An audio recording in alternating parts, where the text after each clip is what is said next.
So hello everyone, today we will read the chapter 2 Human Settlements from the book India, People and Economy NCERT textbook in Geography for class 12. So let's get started. Chapter 2 Human Settlement. Human settlement means cluster of dwellings of any type or size where human beings live. For this purpose, people may erect houses and other structures and command some area or territory as their economic support base. Thus, the process of settlement inherently involves grouping of people and apportioning of territory as their resource base. Settlements vary in size and type. They range from a hamlet to metropolitan cities.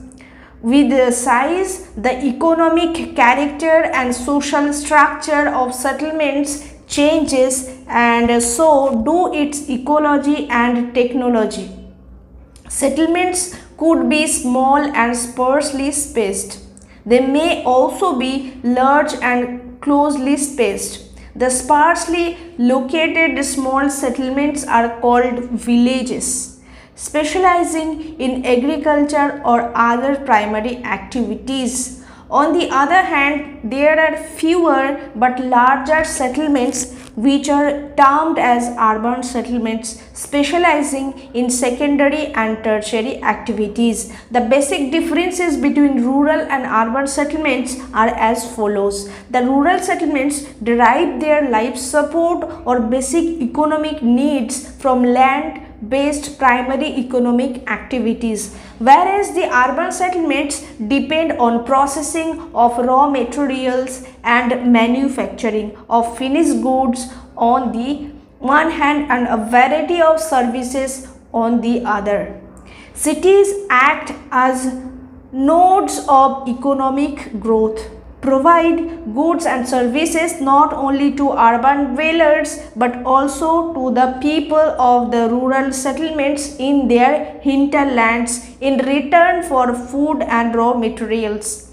This functional relationship between the urban and rural settlements takes place through transport and communication network. Rural and urban settlement differs in terms of social relationships, attitude and outlook. Rural people are less mobile and therefore social relations among them are intimate. In urban areas, on the other hand, way of life is complex and fast and social relations are formal.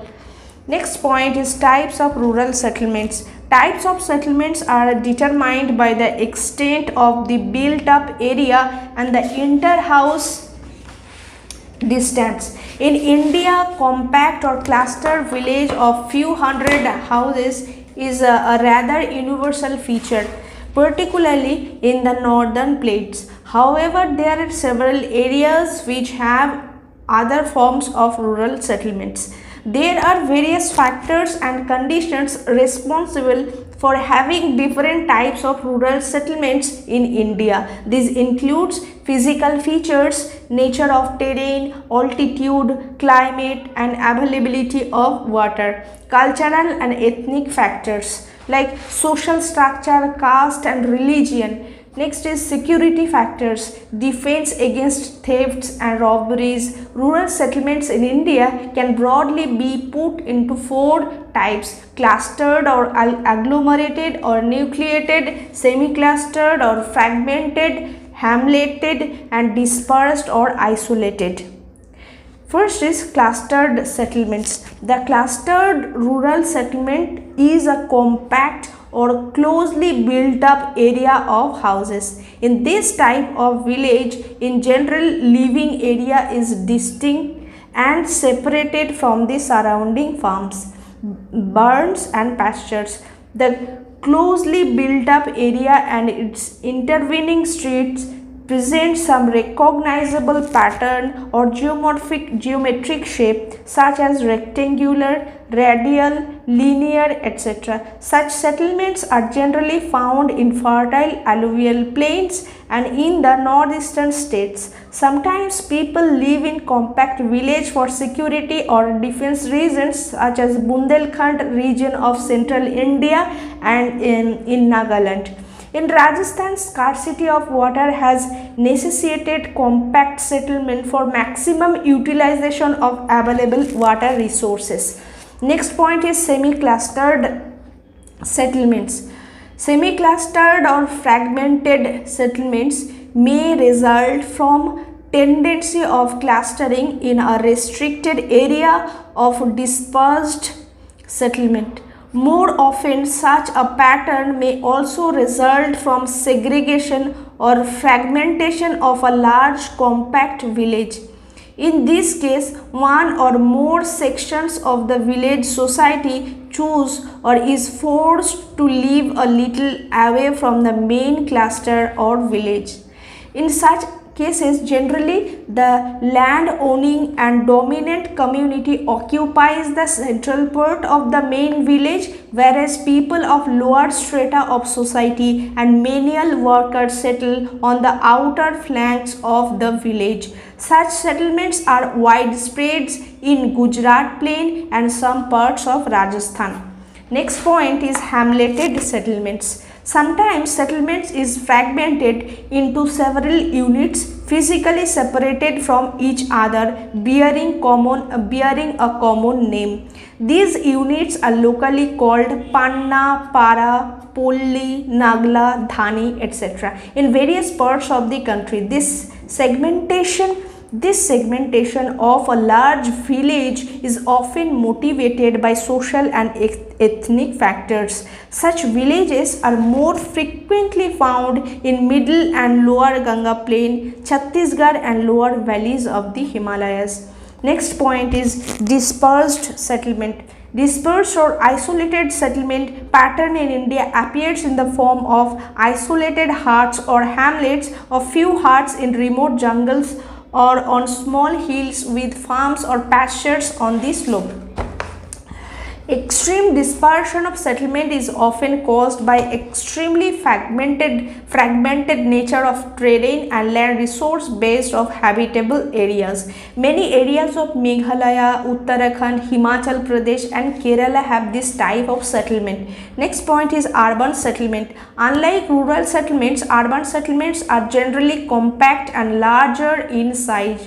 They are engaged in a variety of non-agricultural, economic and administrative functions. As mentioned earlier, cities are functionally linked to rural areas around them. Thus, exchange of goods and services is performed sometimes directly and sometimes through a series of market towns and cities. The cities are connected directly as well as indirectly with the villages and also with each other. You can see the definition of towns in chapter 10 of the book Fundamentals of Human Geography. Next point is evolution of towns in India.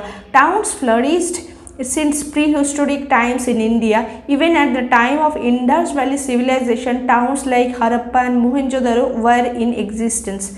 The following periods has witnessed evolution of towns. It continued with periodic ups and downs until the arrival of Europeans in India in the 18th century. On the basis of their evolution in different periods, Indian towns may be classified as ancient town, medieval town and modern towns.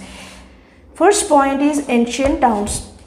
There are a number of towns in India having historical background spanning over 2000 years. Most of them developed as religious and cultural centers. Varanasi is one of the important towns among them. Prague or Allahabad, Patliputra or Patna, Madurai are some of the examples of ancient towns in India. Next is medieval town. About 100 of the existing towns have their roots in the medieval period. Most of them developed as headquarters of principalities and kingdoms. These are 4 towns which came up on the ruins of ancient towns. Important among them are Delhi, Hyderabad, Jaipur, Lucknow, Agra and Nagpur. Modern towns. The British and other Europeans have developed a number of towns in India, starting their foothold on coastal locations. They first developed some trading ports such as Surat, Daman, Goa, Pondicherry, etc. The British later consolidated their hold around the 3 principal nodes, Mumbai or Bombay, Chennai or Madras and Kolkata or Calcutta, and built them in the British style, rapidly extending their domination either directly or through control over the princely states. They established their administrative centers, hill towns as summer resorts, and added new civil, administrative and military areas to them. Towns based on modern industries also evolved after 1850. Jamshedpur can be cited as an example. After independence, a large number of towns have been developed as administrative headquarters, just like Chandigarh, Bhubaneswar, Gandhinagar, Dispur, etc., and industrial centers such as Durgapur, Bhilai, Sindri, Barauni. Some old towns also developed as satellite towns around the metropolitan cities such as Ghaziabad, Rohtak, Gurugram around Delhi. With increasing investment in rural areas, a large number of medium and small towns have developed all over the country. Next point, urbanization in India. The level of urbanization is measured in terms of percentage of urban population to the total population. The level of urbanization in India in 2011 was 31.16%, which is quite low in comparison to developed countries. Total urban population has increased 11-fold during 12th century. Enlargement of urban centers and emergence of new towns have played a significant role in the growth of urban population and urbanization in the country. But the growth rate of urbanization has slowed down during last 2 decades.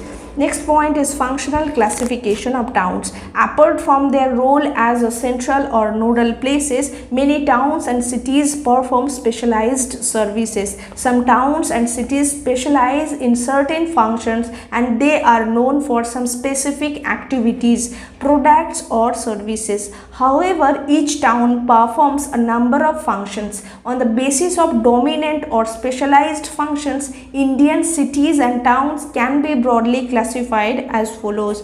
Administrative towns and cities. Towns supporting administrative headquarters of higher order are administrative towns such as Chandigarh, New Delhi, Bhopal, Shillong, Guwahati, Imphal, Srinagar, Gandhinagar, Jaipur, Chennai, etc. Next is industrial town. Industries constitute prime motive force for these cities such as Mumbai, Salem, Coimbatore, Modinagar, Jamshedpur, Hooghly, Bhilai, etc. Next point is transport cities. They may be ports primarily engaged in export and import activities such as Kandla, Kochi, Kozhikode, Visakhapatnam, or hubs of inland transport such as Agra, Dhulia, Mughalsarai, Itarsi, Kathni, etc. Next point is commercial towns. Towns and cities specializing in trade and commerce are kept in this class. Kolkata, Saharanpur, Satna are some examples. Next point is mining towns. These towns have developed in mineral-rich areas such as Raniganj, Jharia, Digboy, Ankleshwar, Singrauli, etc. Garrison cantonment town.